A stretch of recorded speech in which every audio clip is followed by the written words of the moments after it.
Mary Jo Watts here, talking about Tank Girl, a wonderful Let's Fall in Love scene, musical number. I'm working with Image J, and I've rendered the 2.5 roughly minute long clip into about 5,000 screen caps using Photoshop. And has the effect of turning it into taffy. Basically, I'm stretching it out and making it much longer and slowing down the animation. So there are a few things that I've noticed about this scene from looking at it this way. One is that there are a whole lot fewer shots than I had remembered or recalled, and the camera is much more static than I would have imagined because in my mind it's a very dynamic scene with a lot of action going on. But the camera itself doesn't move a whole lot. There are only a couple of shots where it does so noticeably. Most of the action takes place with the characters moving themselves. And you'll see here in this strip, we can tell that the camera itself is static because we have solid lines, mainly solid lines, and the movement is in here with the characters' faces. It's the characters moving. We do get a bit of movement here, a little bit of the sway on this curve. But all in all, the camera itself is static. You'll see some movement here in this white line. That's a little bit of dry ice that you'll see appearing on the side. So another thing that I've noticed is that Rachel uh, got a bit more movement in the frames by having these elevators that go up and down in the scene and a little bit of dry ice moving along. So I'll just play this animation and you can kind of see how it's very slowly moving through. On the right, we're getting ready to change the shot. Here we go. And on the side here, you'll see this dry ice here and here. And as the scene kind of moves along, you'll see elevators pop down with people in them. So this gives a little bit of forward movement, the dry ice coming towards us, a little bit of vertical movement with the elevators, which obviously in real time move much more quickly. But you'll see the camera itself is fairly static. It's not moving. We've got these close-ups, but most of the movement is going on in sort of Lori Petty's dancing moments. You know, she's got these great, huge gestures that take up screen space and are quite dramatic. And you'll see here the elevator pops down for a little bit more movement. She's really mesmerizing, Lori Petty, in this role, and the camera work actually like lets you see her body and her face up close, and the dialogue, the humorous dialogue, plays off a little bit better that way with it being so close up. So as we work through these scenes, they're very similar. Close ups, see how tight it is on her, um, and her accent, her sway. She's just such a dynamic actor that it's really engaging. Um, so as it travels through, you'll see that this is playing along the XZ axis um, to the animation here. And again, the camera is not moving. I mean, we're getting ready to set up this musical number, but there's not a lot of back and forth. There aren't a lot of A camera, B camera. We have this insert of the animation here, which gives us a bit of dynamism. But even it stops and is static for quite a while.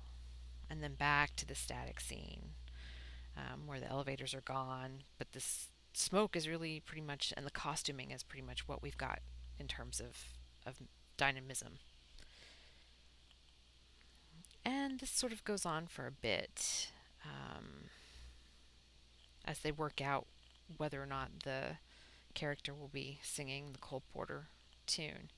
So I'm going to move on just a little bit, scrub a little bit further on.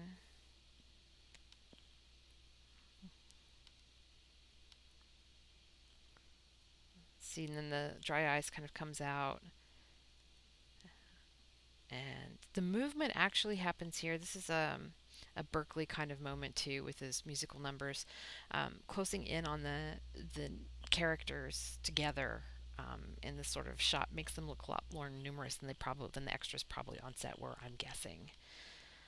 But they're doing just a little bit of the movement. But see, the camera is not bobbing with them. We don't have the close-ups, we don't have any um, shots and reaction shots in the crowd. It's just a very series of shots that are statically set.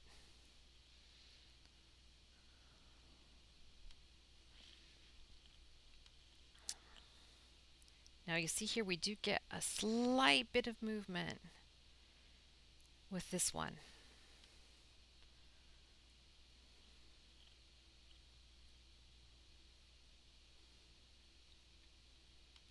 So it's a bit unusual compared to the ones before it, and you can see here there's a bit of movement in the camera because we don't have those solid lines of the scene around her and the character moving in it. We have the character moving, and we have a little bit of the scenery movement too. So you can see that this is one of those shots that has a little bit of movement to it. But all in all, up until this point, very little camera movement. So I'm going to scroll through here and see what those. Again, back to the same shot. A little bit of a close up on her. And now you see that there's a little bit of the smoke moving, and the characters begin to sway. And the song starts. And the bees do it. Tank Girl gets out her gun, and we're off to the races.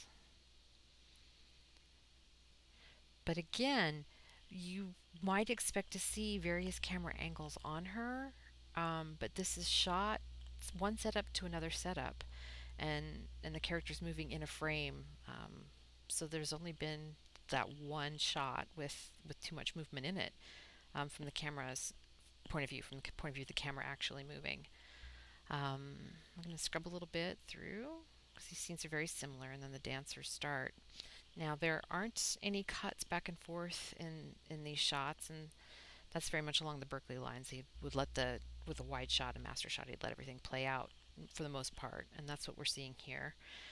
Now I don't know if this was economical in terms of shooting on a budget to not have those multiple camera views or not have a steady cam in there or somebody on handheld in people's faces, but but these setups are pretty static, and it's all up to the movement within the frame.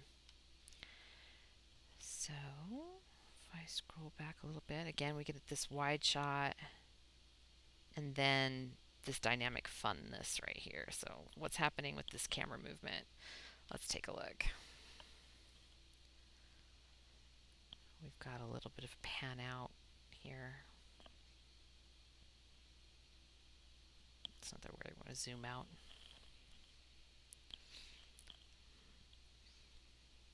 So the dolly's backing away. I'm assuming it's on the camera's on a dolly and it's backing out of the scene from a close-up so that you can get a sense of the fellows next to her. So that's an interesting shot, and I'd be really interested to hear why Rachel chose that or how that one ended up here, because it is an anomaly with the rest of the scene. But that's the second scene where there's a bit of movement from the camera. And again, static camera, straight lines. The movement is all happening within the frame. It's like the camera's on lockdown. This is my favorite moment when she does this little push-up. Haha. That's so great.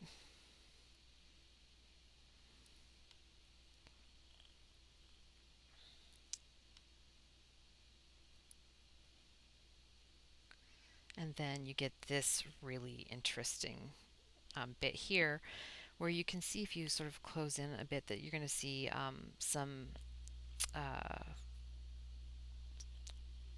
transitions, some fades. And again, this is another spot for camera work. A bit of a jib up. So the camera's actually moving here.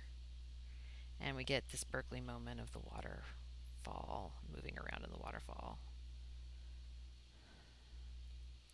Seeing that it fades into this other scene, which you can see actually happening here, where it kind of slurps down and then the colors fade one or the other. So you can actually see the fade in this view, this XC view. And then again, another fade right here.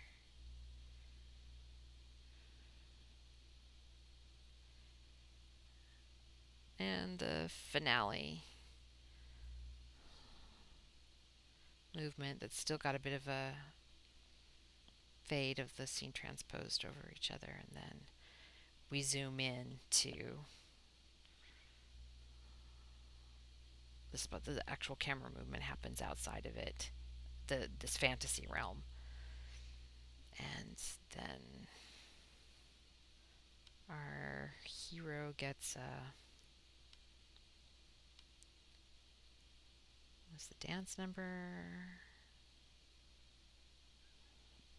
I'll pull down here. Again, all static, big shots. Love the chorus line. And there's that fade bit. And then the bomb comes in, the smoke bomb, which sort of leads to the scene transition. You'll see that before the smoke bomb goes off, we've got a little bit of brightness, a little bit of color. Then we have this almost a wipe in front of Lori Petty, and then it goes dark. The scene goes dark. So dynamic scene in the movie, the Let's Fall in Love scene of Tank Girl, but static camera for the most part, with a few exceptions. Who knew? I didn't.